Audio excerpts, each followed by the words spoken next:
happy to have you at today's edition of Parenting Chats. Today is a very special day because you see that quite unusual. There are three of us on set. I have on my far end Mrs. Funke Adeniji, who has been behind the scenes in all our past episodes. Happy to have you, Mrs. Adeniji. Thank you for coming. And we have Mr. Kunle Sonny. I will introduce him as my boss when it comes to the issue of children and child protection. This is my Oga. Kunle Sonny is the National Secretary of the Child Protection Network of Nigeria, and he has international affiliations when it comes to the issues of children. Mrs. Adeniji would please read his profile while he will speak to us concerning child protection, which is our topic for the day and for the next few episodes. Thank you. Thank you, Ma. You're welcome, sir. Thank you. Mr. Olakunle Sonny, also known as the friend of the child, is a child protection expert. He's a graduate of sociology from Olabisi Onabanjo University with 12 years experience. He consults for several public and private focused organizations within and outside Nigeria.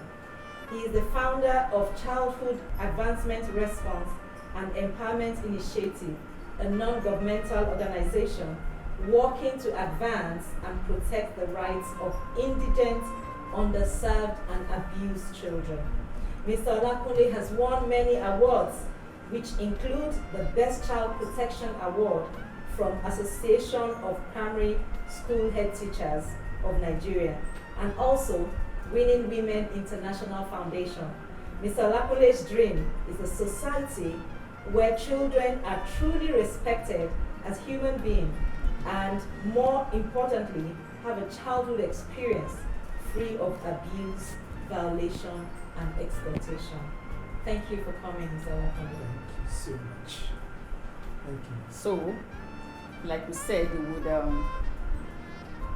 tell us what child protection is all about and what we need to do as parents to safeguard our children. Thank you, Mr. Sonny. Thank you very much. I want to join the organizers in welcoming us to Parenting Chats. Well, this is a platform that we know that is going to help a lot of parents.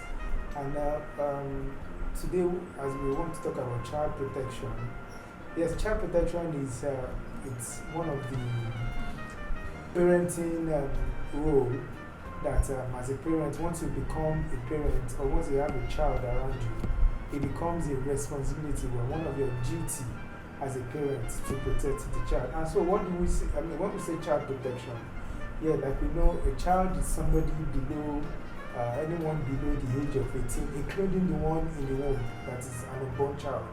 So when we're talking, so whatever I'm going to say, that means covers those who are the face of it and those, including those who are still in the womb.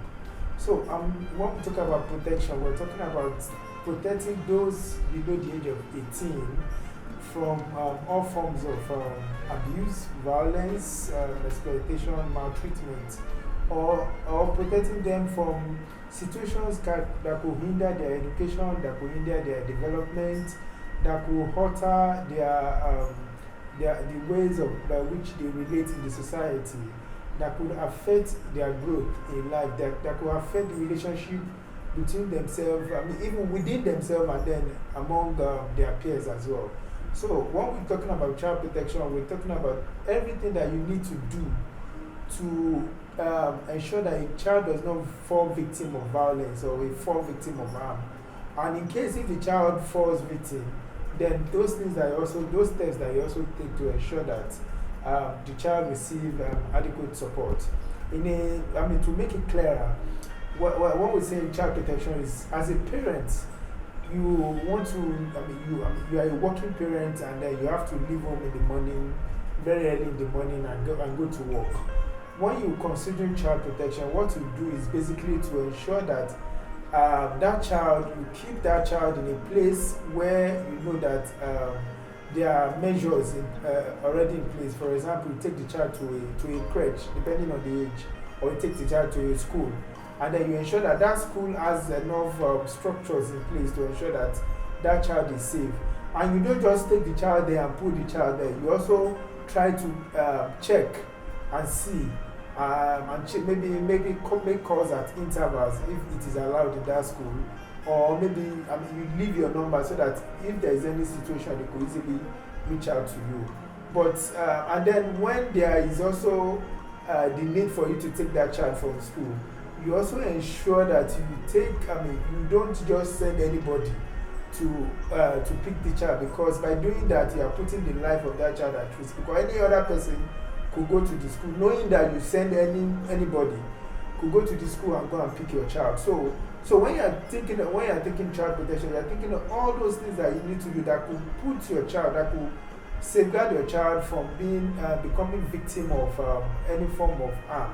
And so it means that your actions, your the ways you do things in the home, the ways you relate with people, you don't see, if as a parent you quarrel with people, then you are also exposing that child to risk as well, because it means that when you are not around there, that the people that you have been quarreling will be violent, or will behave in an inappropriate way towards your child.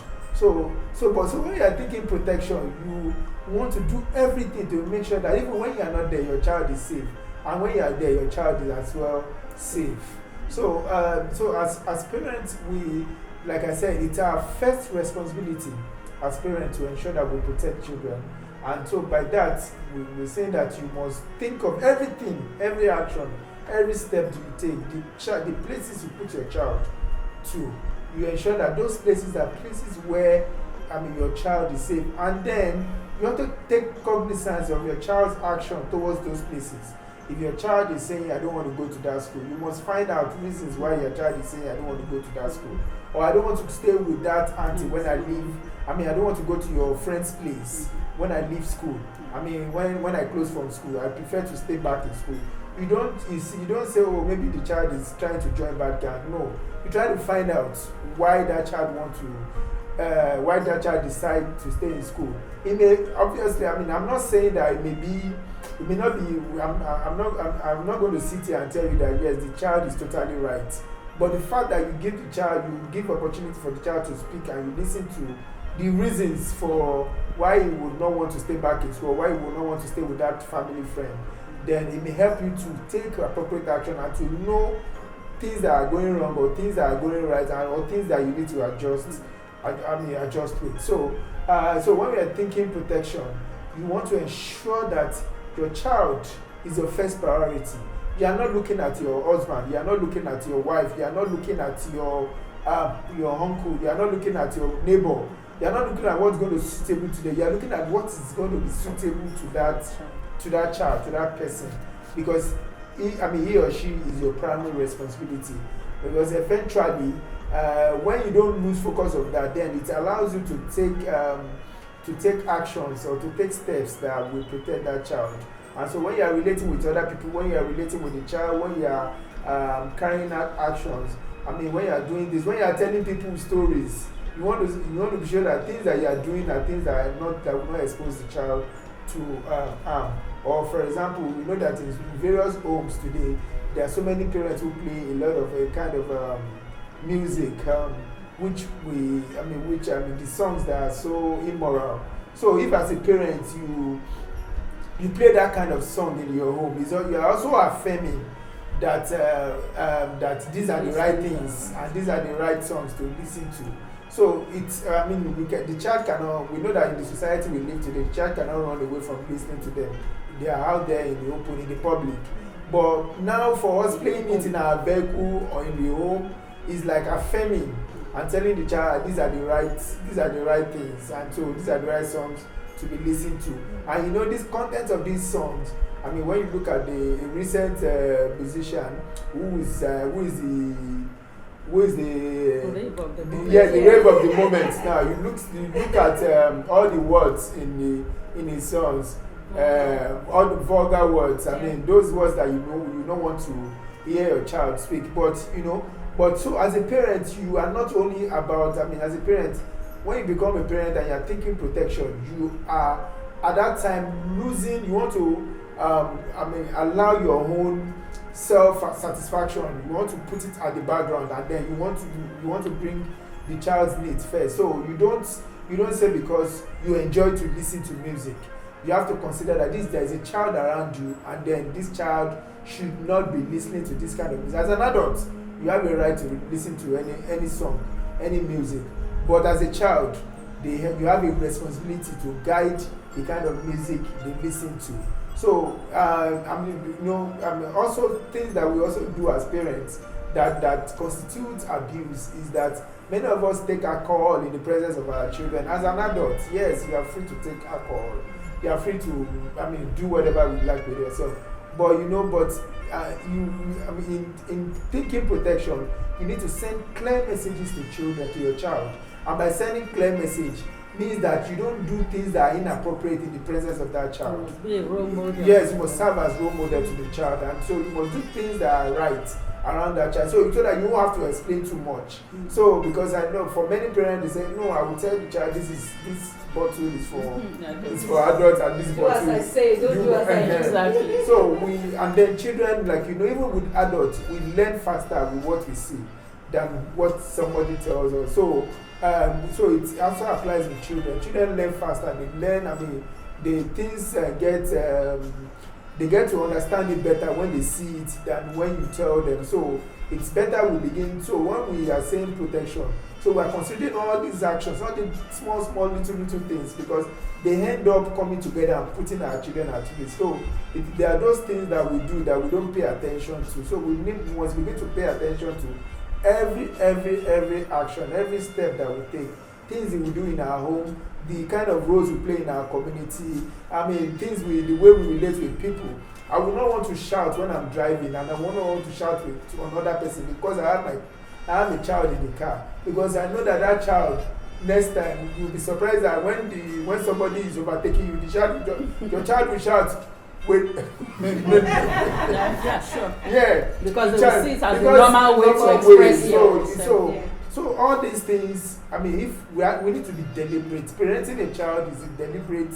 It has to be intentional. It has to be deliberate.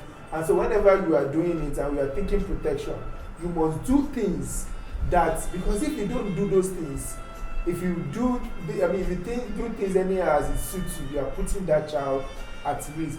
You are exposing that child to violence. You are allowing your child, when you allow your child to watch movies that have sexual content, you are even abusing the child already by yourself. So you don't wait until abuse does not start when another person comes and touches your child. The moment you expose your child to sexual content, you as a parent, you are also abusing your child. So you must take cognizance of these things. And so if you want to keep your child safe, if you want to ensure that your child is protected from abuse, violence, and exploitation, if you don't want anyone to maltreat your child, if you want your child to have the right knowledge, and things that are right and things that are wrong, then you must be conscious of things that we do in the home, in the community, and even within the family. So this brings us to the end of the first part of this episode. It's getting really, really interesting. I believe you are gaining a lot from Mr. Sonny. So we'll be back this same episode, part B. See you then.